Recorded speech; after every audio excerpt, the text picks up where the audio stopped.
Assalamualaikum warahmatullahi wabarakatuh. Kembali lagi di channel Berita Mistis. Untuk kisah kali ini ada sebuah cerita kiriman dari teman subscriber kita yang bernama Alina Alin. Sebuah kisah yang berjudul Sosok Kliwon 3 tahun bersemayam di tubuhku. Sebelum kita masuk ke ceritanya, tekan dulu tombol like video ini dan jangan lupa tekan juga tombol subscribe channel ini dan nyalakan juga lonceng notifikasinya agar tidak ketinggalan cerita-cerita baru dari channel ini. Dan bagi teman-teman yang punya pengalaman horor dan pengen dibawakan di sini, nanti silakan saja teman-teman hubungi kontak admin yang sudah saya sertakan di kolom deskripsi. Dan seperti apa untuk kisah kali ini? Langsung saja kita simak berikut ini.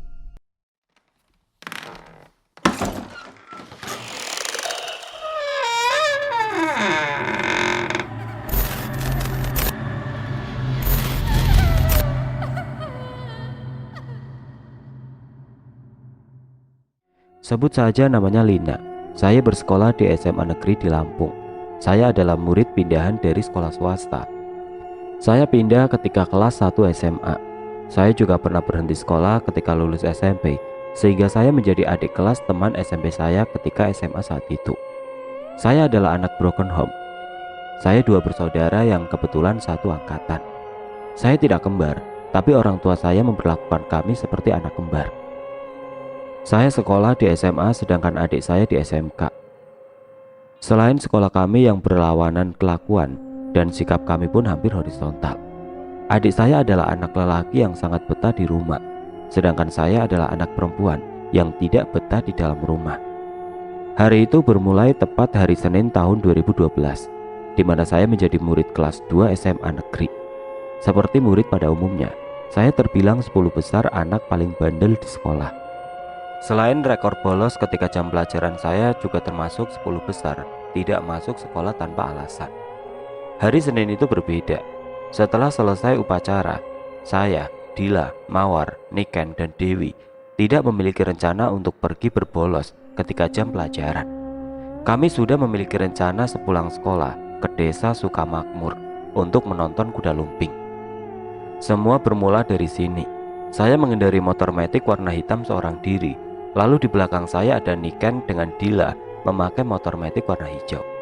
Lalu disusul beberapa anak lelaki lainnya yang kebetulan memiliki rencana yang sama. Saat itu saya belum pulang ke rumah karena memang saya terbiasa tidak pulang ke rumah dahulu jika jam sekolah sudah berakhir. Berbeda dengan teman-teman yang selalu rindu pulang ke rumah, sedangkan saya lebih suka main tanpa harus pulang terlebih dahulu. Ditambah dengan rumah saya yang berbeda arah dari desa yang kami rencanakan ingin pergi, dengan artian saya masih memakai seragam putih abu-abu.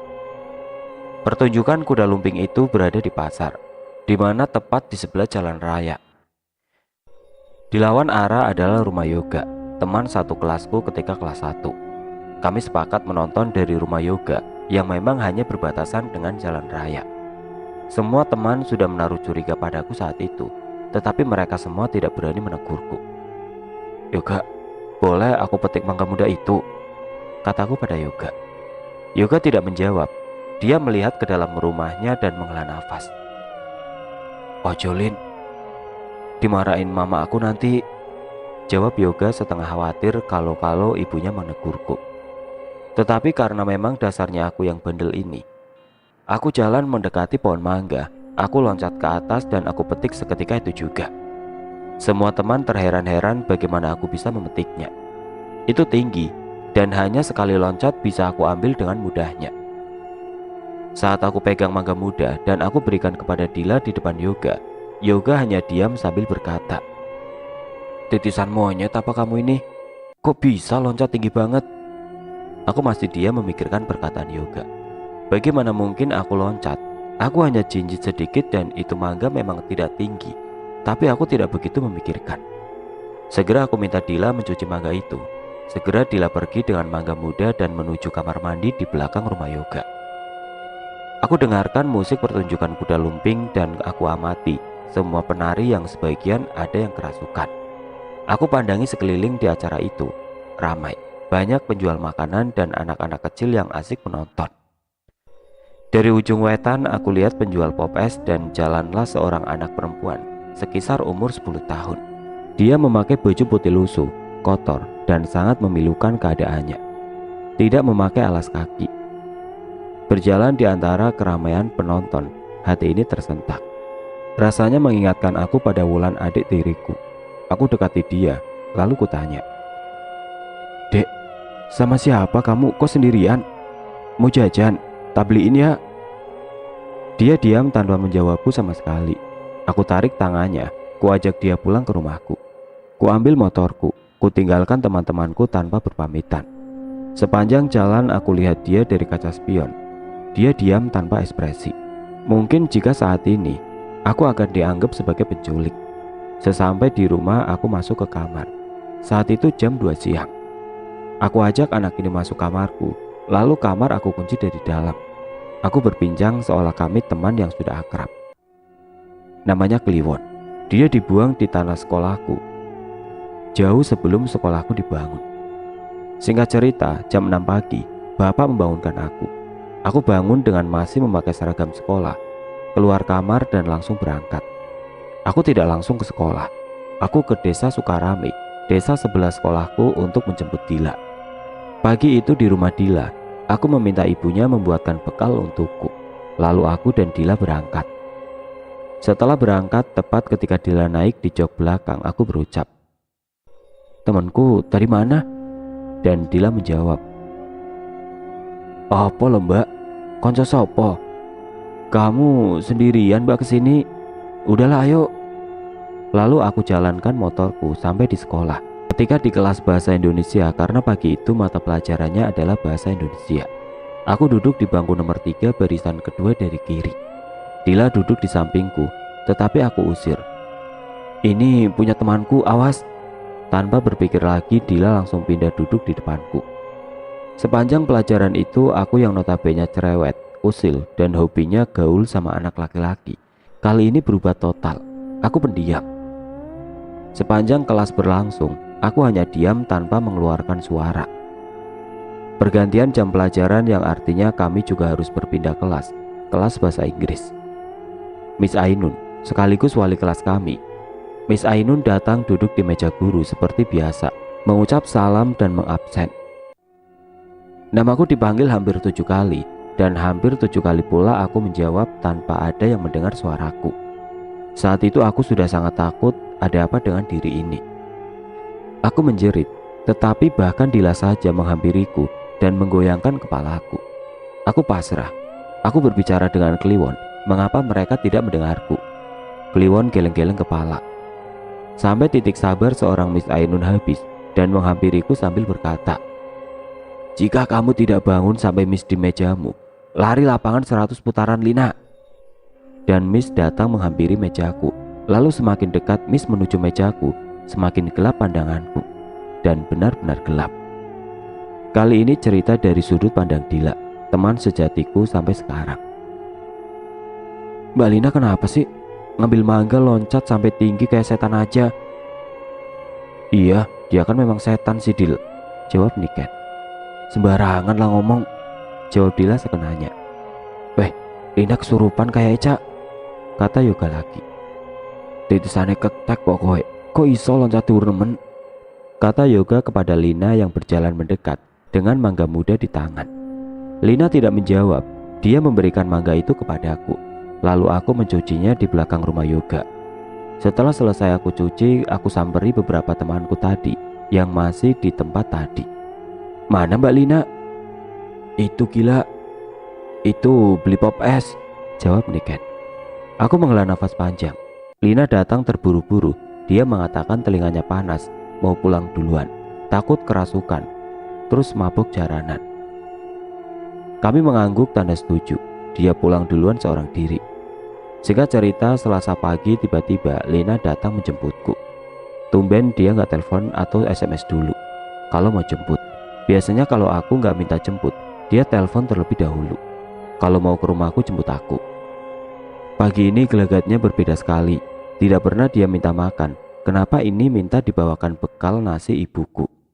Dan kata-katanya sangat menakutkan. "Bawain sarapan buat temanku. Kasihan dia nggak makan dari kemarin, ikut aku." Sontak saja aku bingung. Teman, selain aku dan Niken, Siapa lagi temannya sejak kemarin? Sudahlah, aku tidak mau pusing pagi-pagi. Segera aku ajak dia berangkat sekolah. Dan lagi setelah motor dihidupkan, dia berkata aneh. Mana temanku tadi? Teman yang mana yang dia maksud? Aku paksa dia segera menghidupkan motor dan aku suruh percepat motornya agar sampai di sekolah. Sesampainya di sekolah, aku jalan terlebih dahulu ke dalam kelas dan Lina menuju parkiran. Aku tidak menunggunya, aku segera masuk kelas bahasa Indonesia karena jam pelajaran pertama ini adalah bahasa Indonesia. Aku duduk di bangku nomor 2 dari depan dan nomor 2 dari samping kiri.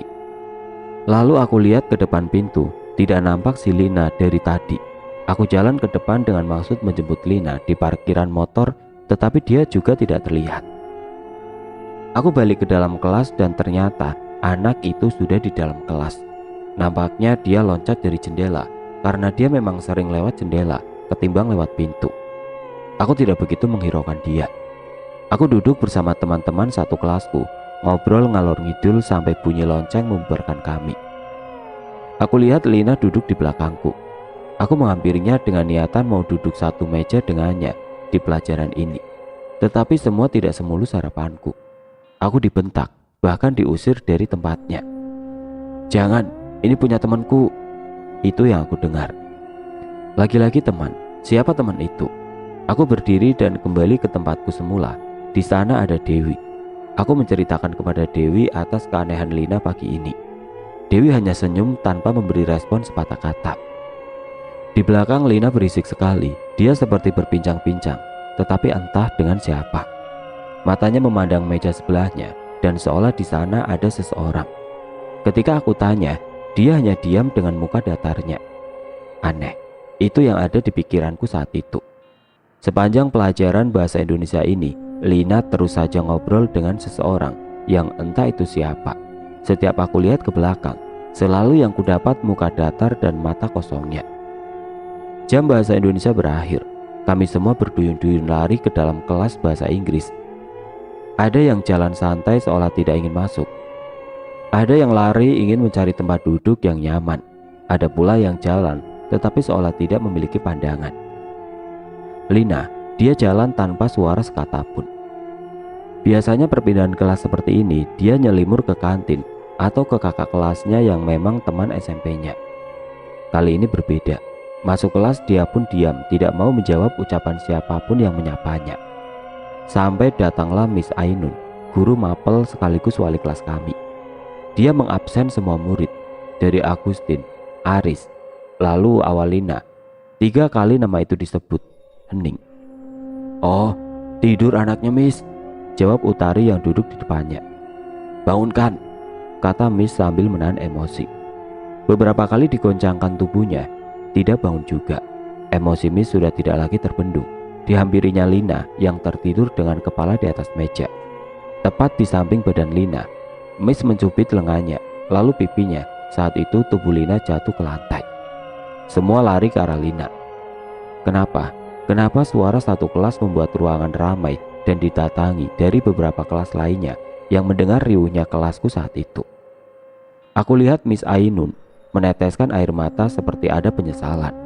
Aku pandangi wajah Lina, dia pucat seperti tidak tidur satu malam. Kami membangunkan dengan berbagai cara, lalu dengan sepakat kami membawa ke ruang UKS. Semua guru hilir mudik melihat keadaan Lina. Kelas kami kacau. 30 menit, 60 menit, 90 menit, 2 jam, 3 jam, tidak juga bangun. Tepat azan zuhur, mata Lina membuka dengan pandangan kosong ke atas tanpa pergerakan apapun, lalu menutup kembali. Dipanggilkannya dokter dari pihak sekolah, diperiksa dan tidak ada apapun yang mendiagnosa Lina sakit. Bagaimana bisa 3 jam pingsan, lalu bilang tidak sakit? Kesal hati ini, tapi mau bagaimana? Kami hanya seorang murid. Dan tepat setelah dokter itu pergi, keanehan terjadi. Lina bangun dengan menjerit, menangis, lalu mengamuk bak kesetanan. Anak laki-laki datang menolong, dari kakak kelas, adik kelas, bahkan teman satu angkatan yang beda jurusan pun ikut membantu. Pihak sekolah angkat tangan dan memberi kabar orang tuanya Lina atas keadaan anaknya. Saat itu kami dan pihak sekolah bingung mau diantar kemana mengingat Lina tidak satu rumah dengan orang tuanya. Akhirnya kami menghubungi pihak sekolah adiknya dan meminta pihak sekolah adiknya memberi izin kepada adiknya Lina untuk datang ke sekolah Lina, mengingat keadaan Lina sudah sangat kacau. 20 menit kemudian ayahnya Lina menghubungi pihak sekolah dan meminta Lina diantarkan pulang saja, karena orang tua Lina juga akan ke rumah itu. Dengan kesepakatan bersama, Lina dipulangkan dengan diantar beberapa anak. Tidak cuma beberapa, hampir setengah murid ikut mengantar pulang. Sesampai di rumah Lina, tidak ada orang tuanya, dan para tetangga yang melihat kedatangan kami ramai-ramai penasaran dan akhirnya berkumpul di rumah Lina. Syukurnya, tetangga bisa membuka pintu dengan cara naik ke atas dan masuk melalui lubang ventilasi yang lumayan besar. Setelah pintu terbuka, dimasukkannya Lina ke dalam rumah dan dibaringkannya Lina di ruang tengah dengan keadaan yang belum sadar. Aku membuka suara menceritakan semuanya kepada tetangganya, dan ini adalah pertama kalinya ini terjadi. Selang beberapa menit aku cerita, Lina bangun, mengamuk, dan kami kewalahan.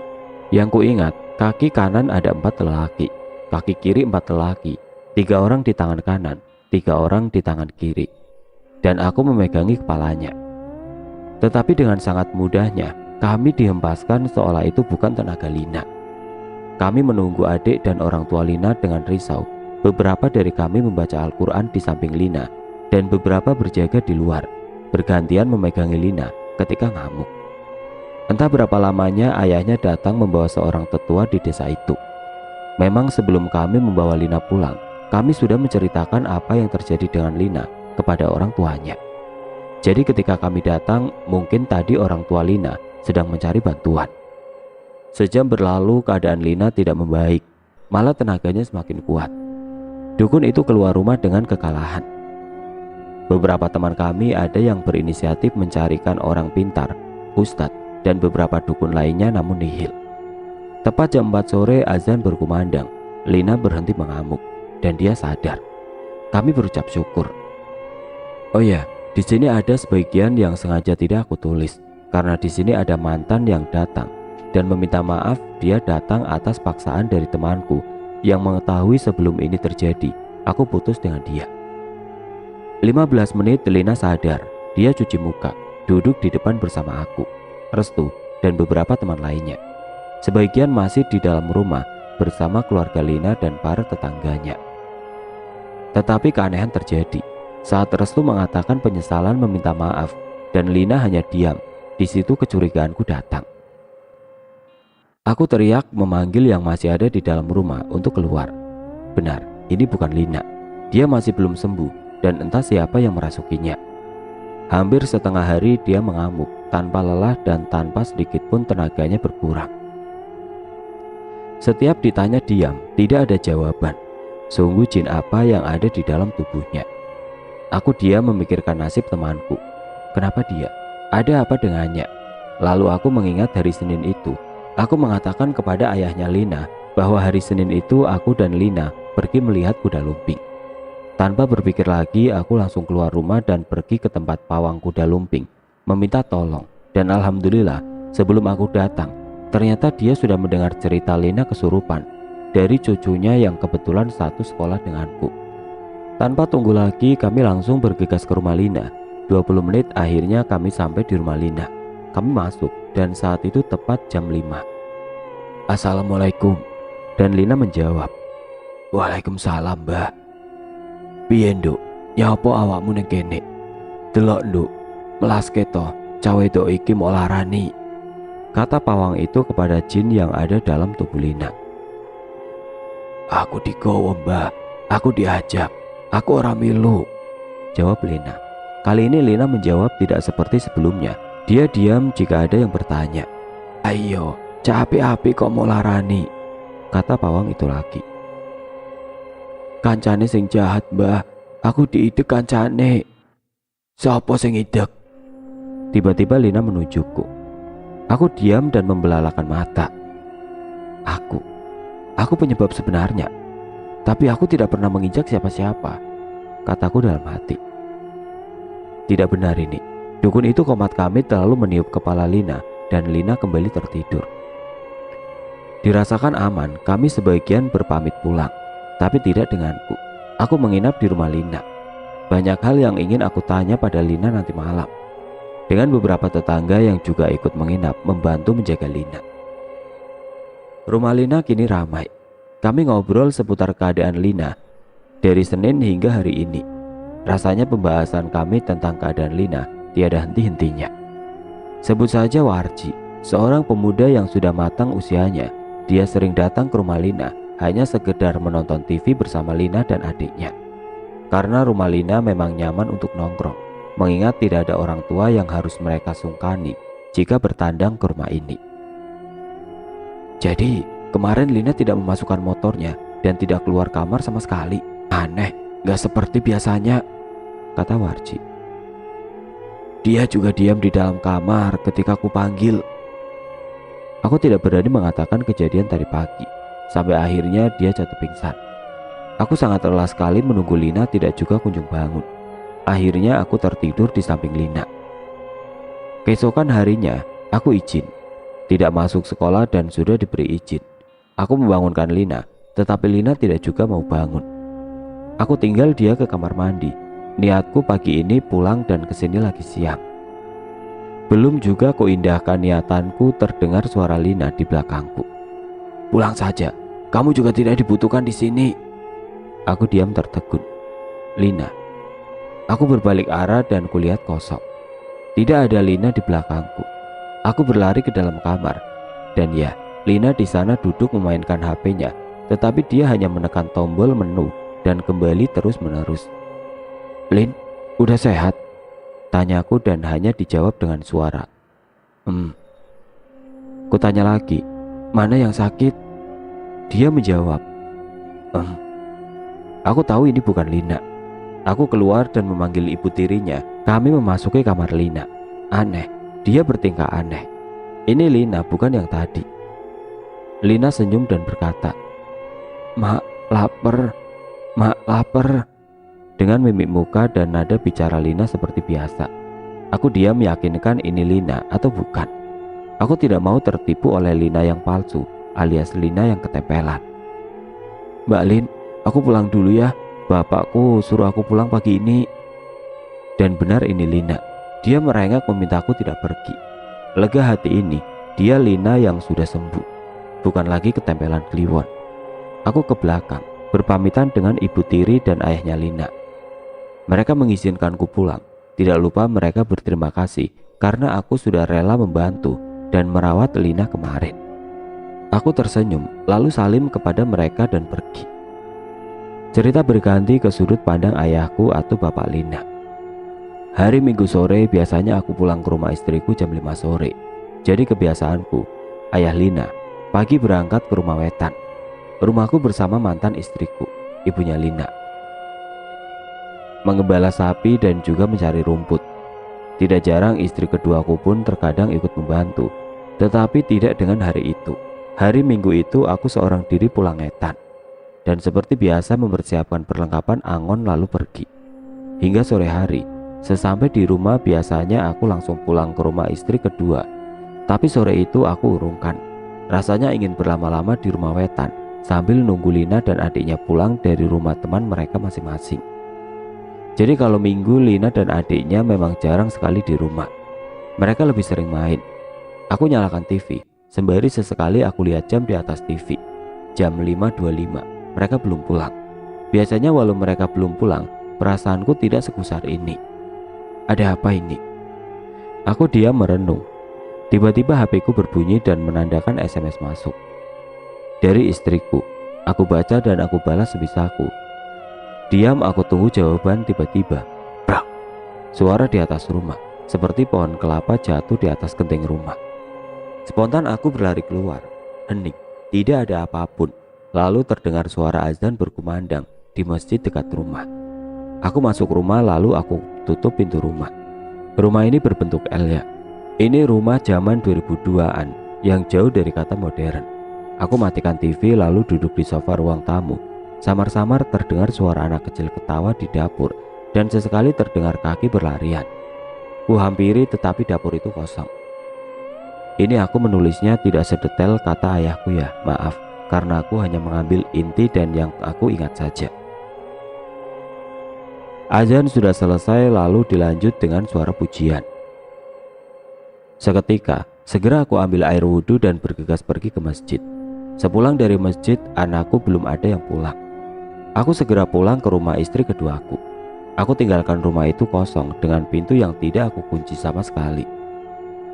Aku kendarai motorku dengan laju sangat pelan, dan dari jendela kamar Lina terlihat seorang lelaki berdiri. Aku hentikan laju motor ini. Aku parkirkan motor tepat di tepi jalan.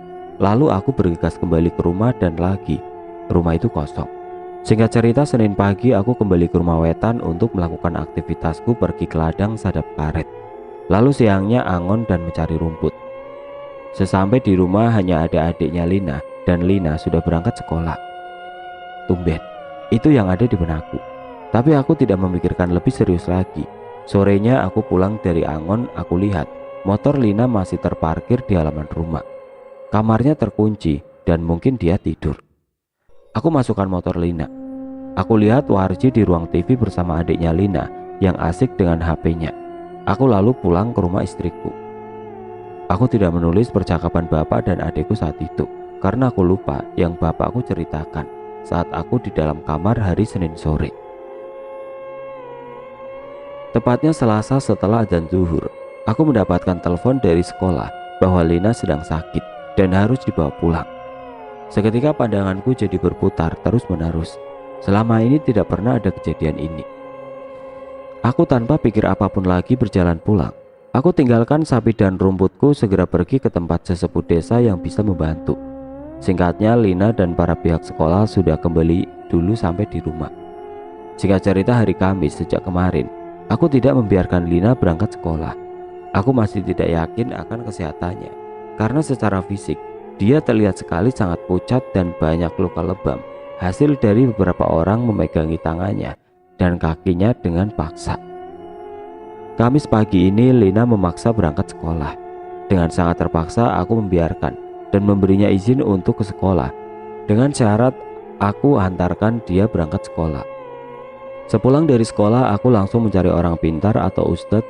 Beberapa orang memberi saran untuk dibawa ke salah satu guru pencaksilat satu hati teratai, seorang ustadz dan juga orang tinggi di salah satu kampung itu. Karena firasat memang mengatakan bahwa anakku sedang tidak baik-baik saja, aku datangi ustadz itu. Lalu aku ceritakan apa yang terjadi. Di sela ceritaku, ustadz itu hanya mangguk-mangguk dan tersenyum menandakan dia paham akan keadaan anakku. Di sana aku dijamu, diajak makan dan beristirahat sebentar. Rencanaku setelah zuhur aku akan pulang ke rumah. Di sana pun aku diajak untuk sholat berjamaah. Sebut saja Ustadz Adi. Setelah selesai sholat, aku berniat untuk pamit. Namun Ustadz Adi menahanku untuk sementara waktu. Dia memintaku untuk menunggunya sebentar. Dia bergegas masuk ke dalam kamarnya. Tidak lama kemudian dia keluar dengan pakaian yang sangat rapi. Tidak terlihat seperti Ustadz, namun lebih terlihat seperti orang biasa. Ustadz Adi ini usianya masih muda di bawahku, jadi perawakan dia masih sangat-sangat gagah. Tidak aku duga Ustadz Adi ingin ikut ke rumah. Katanya ingin memagar rumah agar aku dan keluargaku terhindar dari mara bahaya. Aku terharu. Aku mengiyakan ajakan Ustadz untuk pulang dengan mengendarai 2 motor. Ustadz Adi mengajak berhenti di salah satu rumah yang ternyata rumah sahabatnya. Ia juga mengajak sahabatnya bersama kami untuk pulang ke rumahku. Sesampainya di rumah, ternyata anak-anakku sudah pulang dengan keadaan rumah yang sangat kacau. Lina kembali mengamuk, nampaknya dia kesurupan lagi. Tanpa tunggu lama, aku bergegas masuk ke rumah. Tidak menanyakan kejadiannya, mengapa bisa kesurupan, karena aku yakin aku mengantarnya ke sekolah. Lina tidak seperti biasanya, dia masih ketempelan. Kita berganti ke sudut pandang Dila. Hari Kamis, aku lihat Lina berangkat sekolah diantar oleh ayahnya. Aku juga melihatnya dia memasuki gerbang dengan pandangan ke depan dan menghiraukan beberapa teman-teman yang menyapanya. Dia masuk ke dalam kelas, ya, kelas ekonomi. Tidak ada raut mencurigakan dari wajah Lina. Dia terlihat Lina, bukan Lina saat kesurupan.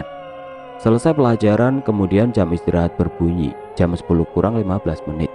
Aku dan beberapa teman lainnya sedang duduk di meja Lina. Kami menginterogasi dia dengan beribu-ribu pertanyaan yang Lina tidak bisa jawab. Salah satu pertanyaannya, kenapa bisa kesurupan? Gimana rasanya kesurupan? Dan seperti apa hantu yang ada di dalam tubuhnya? Seperti apa mukanya? Dan seperti apa rasanya ketika tubuh dikendalikan oleh setan atau jin? Tidak ada satu pertanyaan yang dijawab. Ia diam, seolah dia tidak pernah merasakan kesurupan.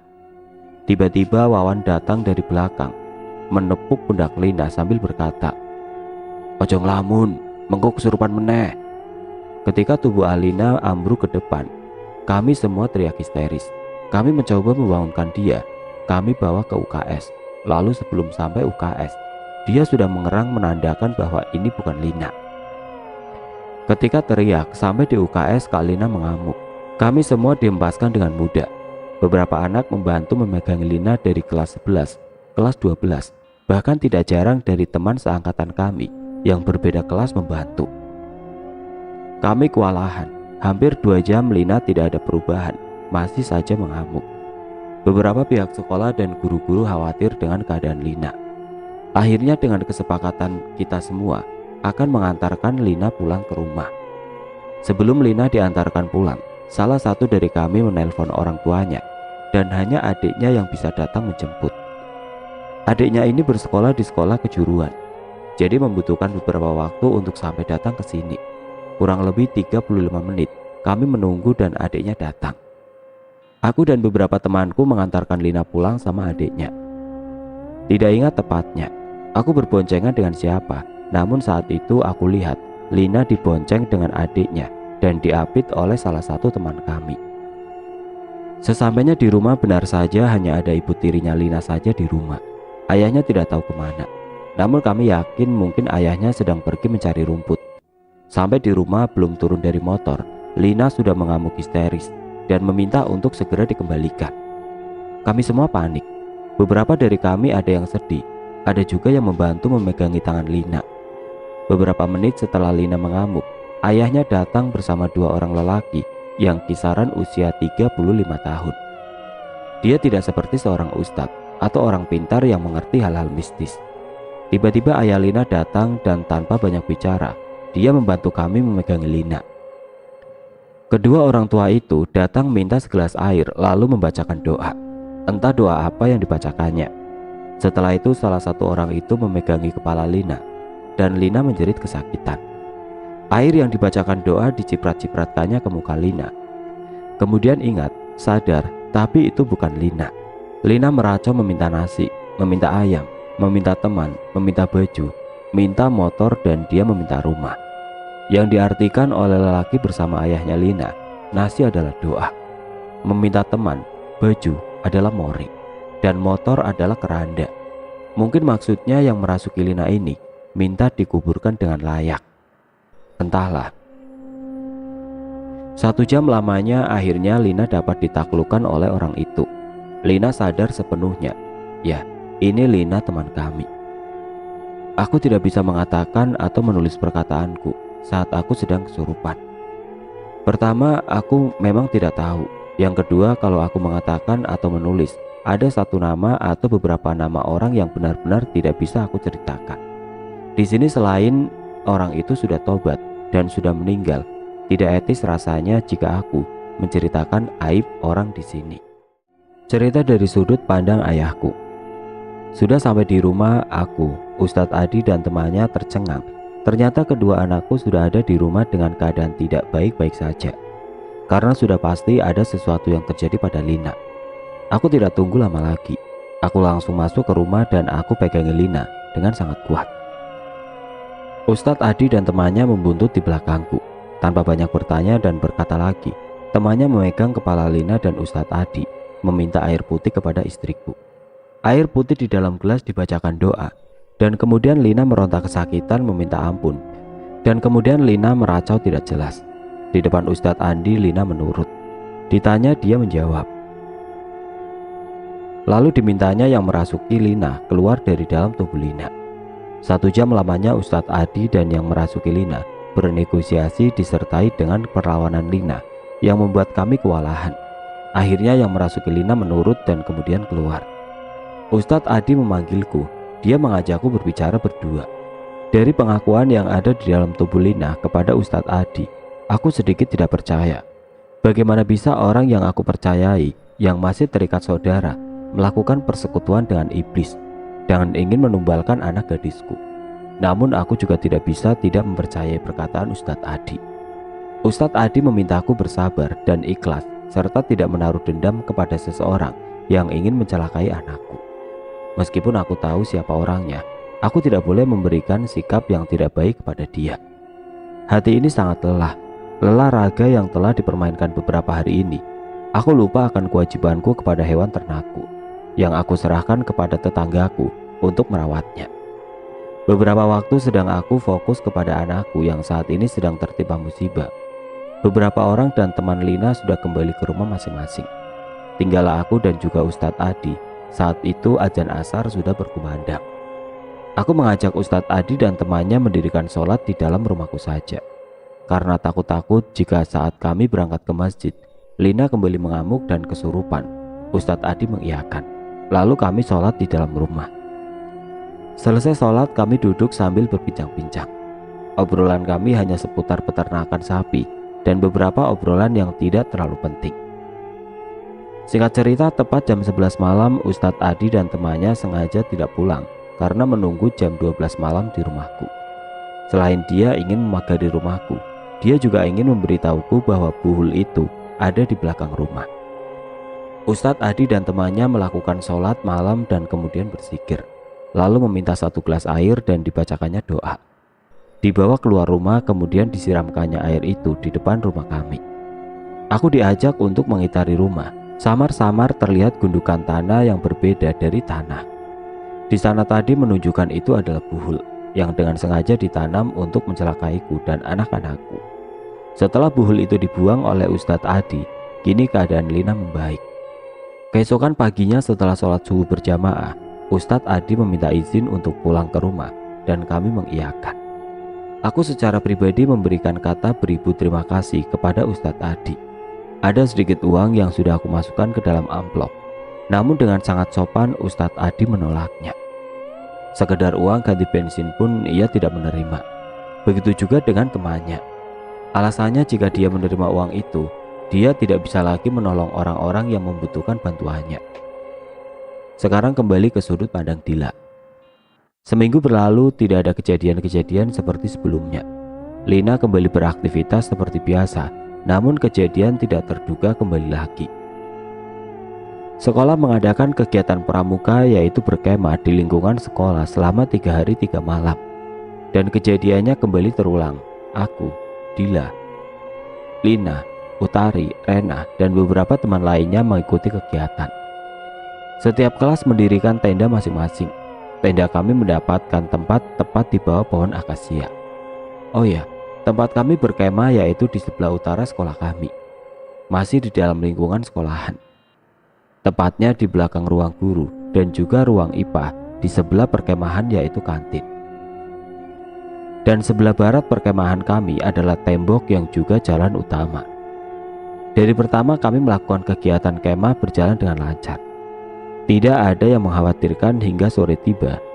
Namun beberapa kata yang keluar dari mulut Lina benar-benar tidak wajar.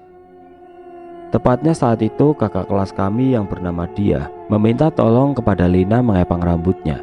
Di sela-sela Lina mengepang, Lina berucap, "Bau darah segar, rasanya enak." Dia terdiam lalu dia menjawab, "Aku sedang datang bulan." Sebenarnya kami semua sudah mulai curiga dengan gerak-gerik Lina yang berbeda. Namun kami yakin bahwa Lina tidak akan kesurupan lagi. Karena kami tahu betul saat itu Lina sudah disembuhkan dan sudah diberi pagar agar tidak kesurupan lagi. Namun dugaan kami benar-benar tidak meleset. Tepat setelah azan maghrib, Lina berteriak histeris dan kami semua panik. Singkatnya jam 9 malam, Lina dipaksa untuk diantar pulang. Sepulangnya Lina, kami semua merasakan hawa yang berbeda dengan sikap Rena yang tiba-tiba diam. Tidak seperti biasa. Kami tahu Rena di dalam kelas sudah seperti adik untuk Lina. Kedekatan mereka tidak diragukan lagi karena Lina orang muda bergaul dan sangat peduli dengan siapapun. Dia periang dan juga sangat asik untuk berteman. Malam itu kami tidur di tenda. Jam 1 malam, Utari membangunkan kami semua, meminta kami untuk diantar ke kamar mandi. Namun ajakan Utari diiyakan oleh Rena. Bukan kami tidak mau, tapi kami sangat lelah. Kepergian Rena dan Utari ke kamar mandi tidak memberikan rasa kecurigaan. Beberapa menit kemudian sebelum mereka kembali, kami satu tenda mendengarkan suara erangan yang sangat keras. Bukan erangan seekor hewan buas, namun terdengar seorang yang sedang marah sangat. Kami berpikir bahwa itu kerjaan Rena dan Utari. Karena perginya mereka ke kamar mandi suara itu ada, kami tidak ambil pusing dan kami semua bergegas tidur. 10 menit, 20 menit, 30 menit, Utari dan Rena tidak juga kembali. Aku yang memang belum tidur, tiba-tiba tersadar bahwa mereka belum kembali. Aku bangunkan semua teman di dalam tenda dan beberapa anak di tenda sebelah untuk mencari Utami dan Rena. Kami tidak membangunkan anak lelaki ataupun guru pembimbing, karena rasanya itu tidak perlu. Takut mengganggu mereka istirahat. Kami pergi ke kamar mandi dengan beberapa anak yang tidak satu tenda dengan kami. Perlahan-lahan kami telusuri seluruh kamar mandi, kosong. Tidak ada Rena maupun Utari. Aku sempat khawatir, tapi aku mencoba untuk tenang. Kami mencari sekitar sekolahan tidak juga menemukan Utari maupun Rena. Hampir putus asa kami mencari dan akhirnya kami menemukan mereka di ujung lorong gudang sekolah. Rena memeluk Utari yang ketakutan. Kami menghampiri dan kemudian Utari berlari memelukku sambil menangis. Kami semua menuntun mereka untuk kembali ke tenda. Karena suara kami yang bising dengan suara tangisan Utari membangunkan beberapa anak dan guru. Seketika suasana menjadi riuh. Bagaimana tidak, malam pertama kami sudah mengalami hal-hal yang sangat tidak diinginkan. Pagi menjelang keadaannya sudah membaik. Tidak ada teror dan tidak ada kejadian-kejadian aneh. Malam kedua ini adalah malam pembakaran api unggun. Kami melakukan upacara pramuka dan kemudian melakukan upacara pembakaran api unggun. Pembakaran api unggun adalah acara yang sangat-sangat kami nantikan. Namun saat pembakaran api unggun terjadi sebuah insiden. Guru pembimbing kami namanya Lili. Pak Lili sebagai pembina dalam upacara pembakaran api unggun mengalami kecelakaan. Saat api mulai dihidupkan dan kayu mulai dibakar, Pak Lili tidak berhati-hati sehingga tangan kanan Pak Lili terbakar dan upacara tidak dilanjutkan. Kejadian saat itu sangat cepat sekali sehingga dengan spontanitas kami berlari mencari air untuk menolong Pak Lili. Malam itu setelah kejadian kecelakaan Pak Lili, langsung dilarikan ke dokter karena di jam malam tidak ada puskesmas yang buka dan juga puskesmas ataupun rumah sakit sangat jauh. Karena tidak ingin membuat kecewa para teman-teman yang lain, panitia dan guru pembimbing memberikan kebebasan kepada kami untuk melanjutkan acara api unggun dengan membuat permainan atau sekedar membakar jagung. Kami semua membakar jagung dibarengi dengan canda tawa dan sedikit permainan untuk mengisi malam yang kosong. Waktu terus berlalu hingga tepat jam 12 malam. Tidak ada dari kami yang pergi ke tenda untuk istirahat. Kami semua tertawa dan juga melupakan kejadian tadi. Sejenak kemudian salah satu teman kami mengatakan bau singkong bakar dan ada yang mengatakan bau kentang rebus. Hawa sudah mulai dingin. Keadaan juga mulai tidak membaik. Kami bergegas untuk segera menyelesaikan dan pergi ke tenda masing-masing. Beberapa anak laki-laki bertugas menjaga malam atau ronda di sekitaran perkemahan kami. Malam itu sangat mencekam, tidak seperti malam biasanya. Ini adalah malam kedua dan malam kedua ini kami benar-benar ketakutan. Paginya semua seperti semula melakukan upacara apel, absen, dan kemudian acara bebas, yang artinya semua murid dibebaskan untuk melakukan kegiatan. Tidak ada tugas dari pembimbing atau guru di sini. Tiba-tiba Rena tidur di tenda. Siang itu dia bilang tidak enak badan dan tidak ingin keluar tenda. Kami tidak curiga sama sekali dan membiarkan dia untuk istirahat. Namun anehnya, sejak absen hingga jam 5 sore, Rena juga tidak bangun. Bahkan sekedar untuk makan siang, dia tidak ada niatan membuka mata. Kami hanya berpikir dia tidur, tidak ada pikiran bahwa dia kenapa-napa. Salah satu anak tenda sebelah bertanya, kenapa Rena tidak bangun sejak tadi? Kami semua mulai panik. Benar saja, ini mencurigakan dan aneh. Kenapa tidur selama ini? Aku coba untuk membangunkannya, aku pukul-pukul kakinya, kemudian coba tekan hidungnya, tetapi tidak bangun. Saat itu kami baru sadar seluruh badan Rena dingin seperti di dalam kulkas. Seketika itu aku berteriak minta tolong. Dan kemudian beberapa anak datang mengurungi tenda kami. Hingga akhirnya kami mencium bau bunga kenanga yang biasanya dipakai untuk orang meninggal dunia. Kami semua panik, kami semua ketakutan. Hingga akhirnya Rena membuka mata, namun dia hanya menghadap ke atas, tidak ada ekspresi apapun. Ya, seperti Lina. Rena meracau entah tidak jelas, namun satu yang aku tangkap, jangan sakiti Lina, jangan biarkan Lina, jangan tinggalkan Lina. Seperti tidak yakin atas apa yang aku dengar. Aku bertanya kepada Utari sekali lagi, dan jawaban Utari sama seperti yang aku dengar dari mulut Rena. Aku tidak salah dengar, batinku meyakinkan. Kegiatan sekolah sudah berakhir, kami semua pulang ke rumah masing-masing. Kegiatan di perkemahan menjadi perbincangan hangat di sekolah minggu ini. Ada yang membicarakan Rena, ada yang bicarakan Lina, dan bahkan guru-guru masih tidak percaya dengan apa yang pernah terjadi antara Lina dan Rena. Bahkan kejadian kecelakaan Pak Lilik pun dikaitkan dengan mereka. Semuanya berjalan seperti biasa, tidak ada hal-hal aneh yang terjadi hingga tepat tanggal 25 Desember 2012, hari Natal.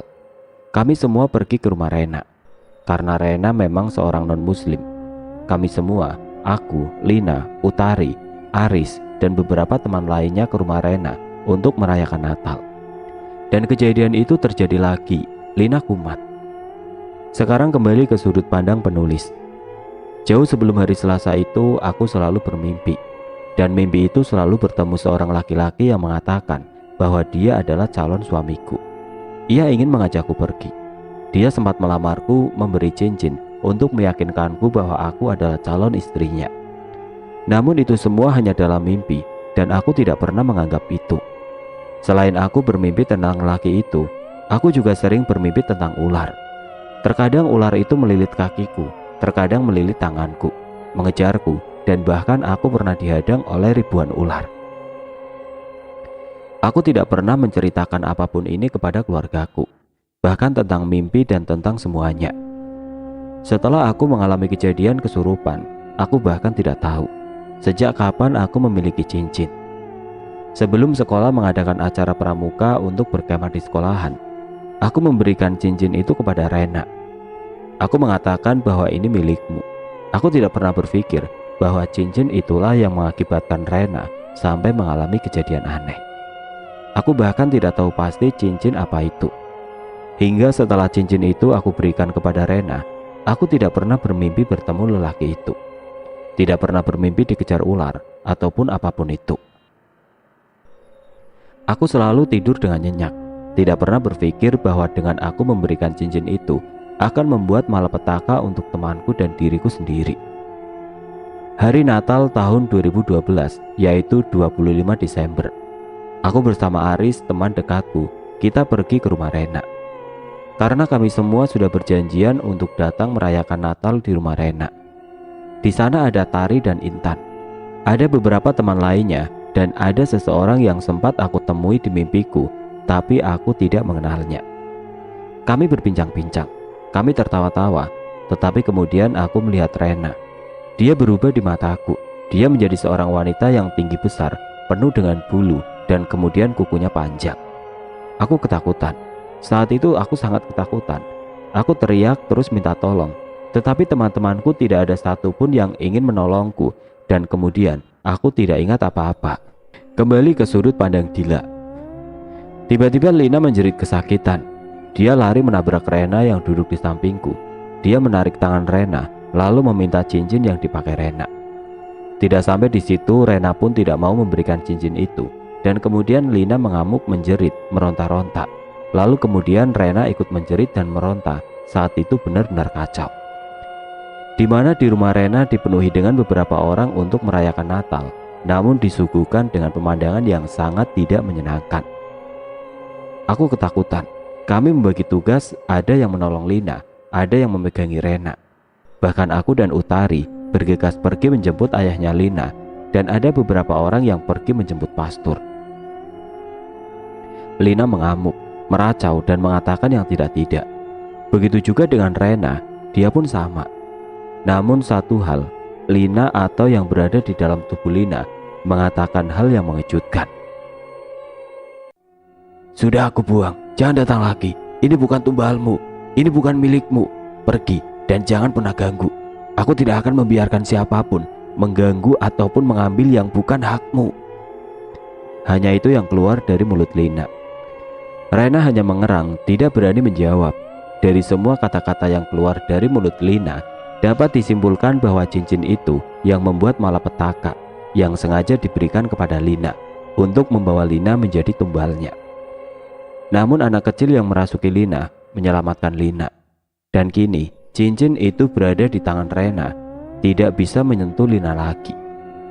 Ayah Lina datang dengan beberapa orang dan juga membawa mobil sewaan untuk menjemput Lina. Karena saat itu benar-benar kacau, Lina tidak bisa ditenangkan. Lina dibawa pulang dengan paksa menggunakan mobil. Lalu motor Lina dibawa oleh Aris. Di dalam mobil itu tidak henti-hentinya kami membaca doa sebisanya. Kami sampai di rumah Lina masih histeris. Kami meninggalkan Rena karena kami tidak bisa menolong Rena. Saat Lina dibawa pulang, keluarga Rena membawa Rena ke gereja. Entahlah apa yang terjadi, karena saat itu aku tidak berada di sana. Aku lebih memilih ikut pulang bersama Lina dan menolong Lina. Singkatnya, malam itu aku mengetahui sebuah kenyataan bahwa yang ada di dalam tubuh Lina adalah Kliwon, anak bayi korban aborsi, yang berteman dengan Lina tanpa sepengetahuan kami. Mungkin di alam bawah sadar Lina, dia juga tidak tahu bahwa Kliwon bukan manusia. Wallahu alam. Percaya atau tidak, tapi ini yang benar-benar terjadi. Cincin yang diberikan kepada Lina adalah media untuk menjadikan Lina sebagai tumbal. Tapi fakta yang mengejutkan, ada seseorang yang ingin membuat Lina gila. Entahlah, sampai saat ini kami tidak memiliki bukti yang kuat. Pertemananku dan Lina terjalin sejak duduk di bangku SMA kelas 1 sampai saat ini. Di tahun 2023, bahkan di saat aku sedang sakit dan sedang tidak baik-baik saja, tidak ada teman yang mau menjadi temanku selain Lina. Sebenarnya aku tidak ingin ini ditulis, namun karena permintaan Lina, akhirnya aku mengizinkan ini ditulis dan aku menceritakan dari sudut pandangku. Sudut pandang diriku sendiri. Sebenarnya aku masih saja melihat Kliwon, masih sering berinteraksi, tapi Kliwon tidak lagi masuk ke tubuhku. Bahkan tipu dayanya mampu membuat ayahku percaya bahwa aku sudah benar-benar sembuh. Namun bagaikan bangkai yang disimpan di dalam lemari, akan tercium baunya dan terbongkar semuanya. Kami sekeluarga pergi ke unit 6. Keluarga dari ayahku ada acara pernikahan anaknya. Sudah hampir 2 tahun aku tidak pernah kesurupan, namun hari itu berbeda sekali. Aku tidak pernah mau menginjakan kakiku di tanah perumahan Pak D yang sedang memiliki hajat. Kakiku panas, bahkan angin di sana sangat panas. Aku tidak berani. Aku lebih memilih di rumah kakak perempuan ayahku atau budeku, namanya Bude Mus. Seharian aku di sana bersama adik perempuanku. Kami bermain dan ibu tiriku menemukan kejanggalan hari itu pada diriku. Di depan rumah Bude Mus ada pekarangan yang ditumbuhi oleh pohon singkong dan ada satu pohon pisang yang masih muda. Aku memanjat pohon pisang itu lalu berteriak kepada ibu tiriku, "Mak, pisangnya matang-matang. Ini mau nggak?" Cerita beralih ke sudut pandang ibu tiriku. Sejak pagi sesampai di sini, Lina berubah drastis. Wajahnya pucat, bahkan dia tidak mau diajak ke rumah Pak D. Dia lebih memilih pulang ke rumah budenya yang berada tidak jauh dari rumah Pak D-nya. Sejak pagi dia tertawa tidak berhenti. Segala sesuatu yang dikerjakan atau yang dilihatnya baginya terlihat lucu dan dia tertawa siang itu. Dia memanjat pohon pisang yang masih muda dan pohonnya masih sangat kecil. Dia mengatakan bahwa pohon pisang itu sudah masak alias matang. Dia menawariku, mau pisang apa tidak? Aku hanya menggelengkan kepala. Aku duduk di depan teras bersama Bude Mus. "Aduh, jangan-jangan kumat kayak Lina," kataku pada Bude Mus. Bude Mus ini iparku. Dia tidak tahu apa yang terjadi kepada Lina selama ini, karena kami memang tidak ingin memberitahu musibah kepada keluarga besar kami. Bu Demus tidak menjawab. Dia hanya diam sambil terheran-heran dengan tingkah Lina. Singkat cerita, sore pun tiba. Sore jam 6 kurang 15 menit atau surup. Lina, Yudi, Rino, Eko bermain di teras tertawa-tertawa. Lalu kemudian mereka bercanda. Rino memegang leher Lina seperti memeluk, namun lebih tepatnya seperti orang yang ingin mencegah. Kemudian Lina jatuh ambruk. Semua tertawa, namun tidak dengan Yudi. Yudi teriak. Lalu aku berlari keluar. Aku yang sudah tahu keadaan Lina panik. Namun berbeda dengan mereka yang hanya tertawa, seolah-olah di Lina hanya bercanda. Itu Yudi lari mencari bapaknya di rumah Pak D. Lalu aku lari menuju Lina. Semua terkejut melihat tingkahku dan Yudi, anak diriku. Ekspresi mereka berubah dari yang tertawa menjadi panik menanyakanku, ada apa? Ada apa? Aku seketika minta mereka untuk menggendong Lina, bawa masuk. Sebelum tergendong, Lina sudah mengerak.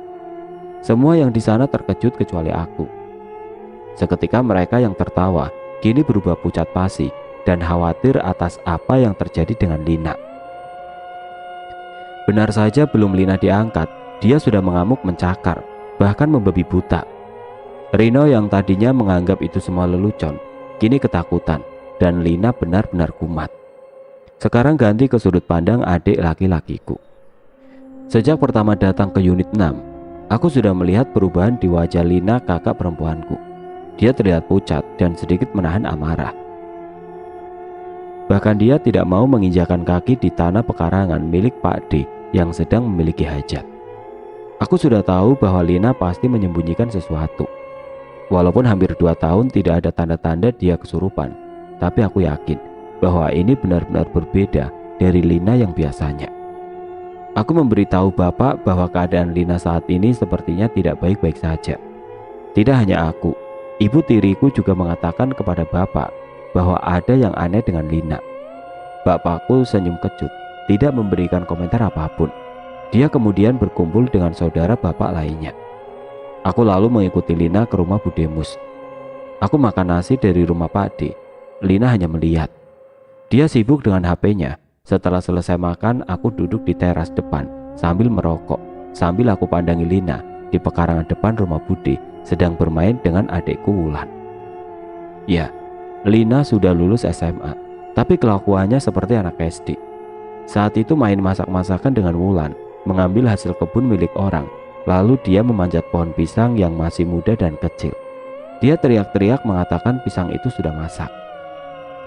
Tidak hanya itu, dia pun menawari ibu tiriku yang duduk di teras juga. Namun aku lihat ibu tiriku tidak menjawab. Dia hanya mengatakan dengan lirih, namun aku tidak jelas apa yang diucapkannya. Aku hanya melihat, tidak menyuruhnya berhenti. Namun aku was-was siap siaga jika Lina kembali kumat. Hari itu aku sengaja tidak ingin gabung dengan saudara lainnya. Aku lebih memilih berada di dekat Lina karena aku takut sewaktu-waktu dia mengamuk.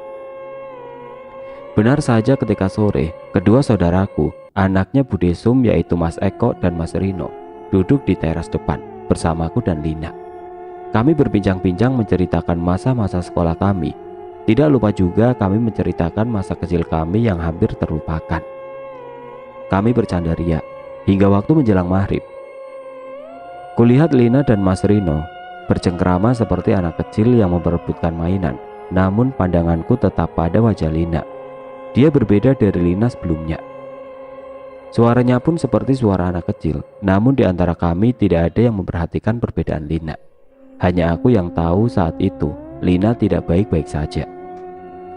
Tangan Mas Rino berada di leher Lina seperti seseorang yang melakukan permainan gulat. Aku sudah menghitung mundur bahwa ini akan terjadi. Benar saja, belum sempat aku lerai mereka, Lina jatuh tersungkur dan semua anak tertawa kecuali aku.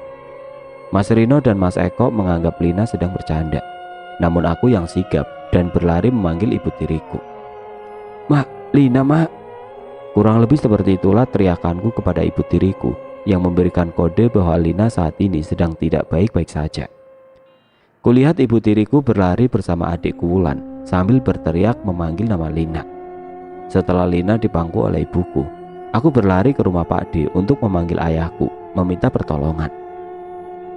Sambil berlari aku tengok ke belakang dan aku lihat Lina mengerang. Namun aku terus berlari ke depan untuk segera sampai di rumah Pak D. Dengan nafas ngos-ngosan aku teriaki nama ayahku. Beberapa orang keluar sambil bertanya kepada aku, "Ada apa?" Aku tidak menjawab. Aku fokus mencari wajah ayahku. Seketika itu aku temukan ayahku dari beberapa kerumunan orang yang juga berlari ke arahku. Tanpa tunggu lama aku mengatakan, "Lina, cepet Pak, Lina." Ayahku langsung berlari ke rumah Bu Demus tanpa memakai alas kaki, seolah paham dengan yang aku maksud. Dia tanpa bertanya panjang lebar kepadaku. Namun berbeda dengan orang-orang di sana. Mereka bertanya ada apa denganku dan ada apa dengan Lina. Aku tidak dapat menjelaskan. Aku hanya mengatakan bahwa Lina pingsan di rumah Bu Demus. Aku berlari mengikuti bapak menuju rumah Bu Demus. Sesampainya di sana, Lina sudah mengerang mengamuk. Dan semua yang berada di rumah Bude itu menangis ketakutan. Tidak lama kemudian Mas Andri, anak ketiga dari Pak D, datang membantu menyadarkan Lina. Namun bukannya menolong, Mas Andri malah mendapatkan pukulan keras dari Lina. Hingga akhirnya Mas Andri mundur. Saat itu semua orang panik. Ada yang memanggil Ustadz, namun tetap saja Lina tidak kunjung sadar. Amukannya semakin kuat, dan bahkan kami 8 laki-laki dewasa dengan mudah dihempaskan begitu saja. Hingga jam 10 malam sosok yang merasuki Lina belum juga mau tenang. Lalu kemudian Mas Ari datang, anak pertama dari Pak D, calon si pengantin pria. Mas Ari ini seorang SH atau satu hati karate. Dia juga orang yang pandai dalam hal mistis. Tidak butuh waktu lama Mas Ari untuk menaklukkan yang berada di dalam tubuh Lina. Dengan mudahnya Mas Ari bertanya dan mendapat jawaban dari Lina. "Siapa kamu?" tanya Mas Ari. "Kliwon," jawab Lina dengan mata yang sepenuhnya memutih. "Apa tujuanmu masuk ke dalam tubuh anak ini?" tanya Mas Ari lagi. Bukan menjawab, namun Lina malah bercerita. "Aku dipasangi susuk oleh seseorang. Susuk itu yang membuat aku mudah masuk ke dalam tubuh Lina. Selama 3 tahun lebih, aku berada di tubuh ini. Namun aku tidak suka jika sosok lain juga ingin menempati tubuh ini." "Siapa mereka?" tanya Mas Ari. "Perempuan dan laki-laki yang ada di rumah ujung jalan. Aku tidak suka. Dia mendekati Lina. Aku tidak mau Lina diambil dia.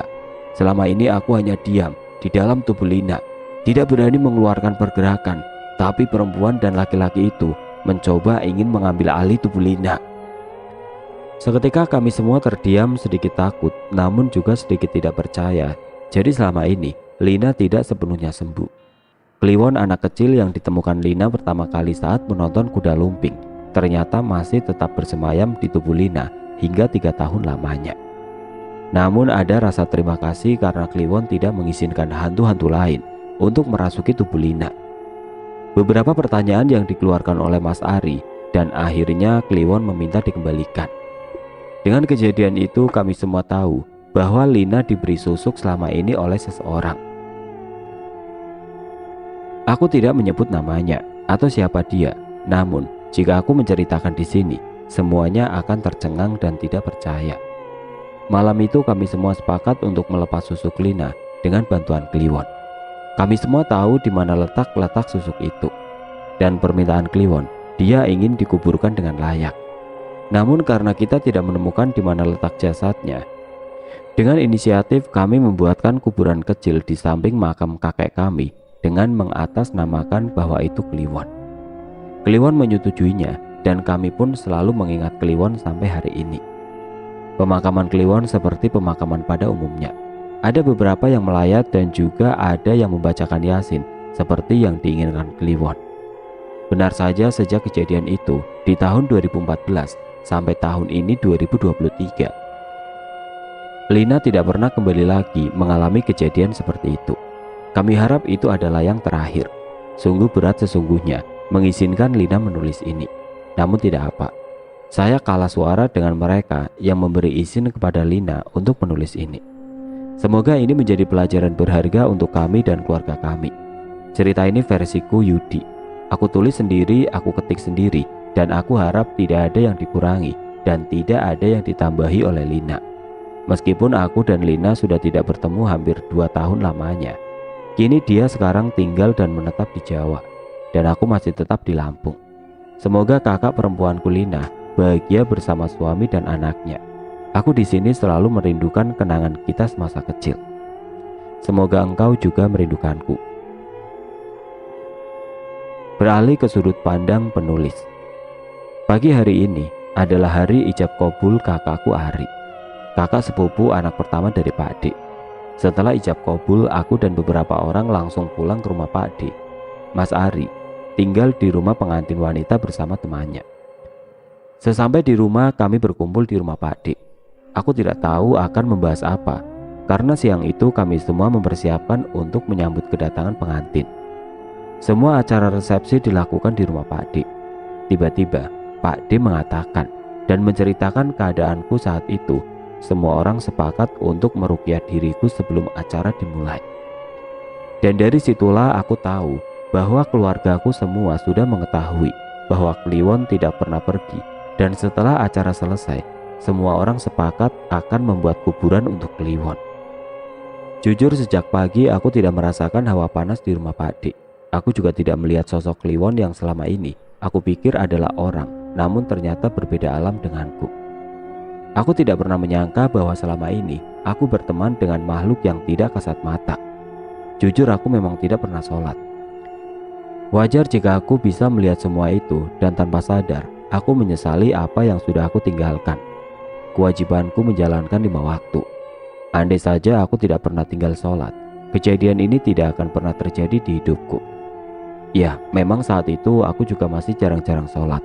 Namun saat ini dan seterusnya, aku tidak ingin lagi bisa melihat hal-hal seperti itu. Maaf, ceritanya tidak lengkap karena aku sudah tidak ingat semuanya. Kejadian awal di tahun 2011 hingga saat ini yang aku tulis hanya sekelebat-lebat ingatan yang beberapa cerita dari mereka yang mau menceritakan kembali kepadaku. Kejadian ini terjadi kepadaku, tapi diriku sendiri tidak mengerti cerita yang sesungguhnya seperti apa. Aku hanya menulis dari beberapa versi-versi cerita mereka, karena saat itu banyak mata melihat, banyak mata menjadi saksi seperti apa kejadiannya. Jika salah satu pendengar mengetahui cerita ini, kenapa tidak sesuai dengan yang benar-benar terjadi? Mohon maaf, aku yang mengalami, dan saat aku mengalami itu, aku tidak sadarkan diri. Aku tidak tahu apa yang aku katakan dan kuucapkan. Saat aku sedang kesurupan dulu, ada beberapa teman yang mengambil videoku, namun rasanya mustahil jika 12 tahun ini mereka masih menyimpan video itu. Dan rasanya tidak mungkin jika mereka mengupload video itu ke YouTube atau ke sosial media mereka. Untuk keaslian cerita ini, aku bisa memberikan saksi dan memberikan bukti bahwa ini bukan rekayasa.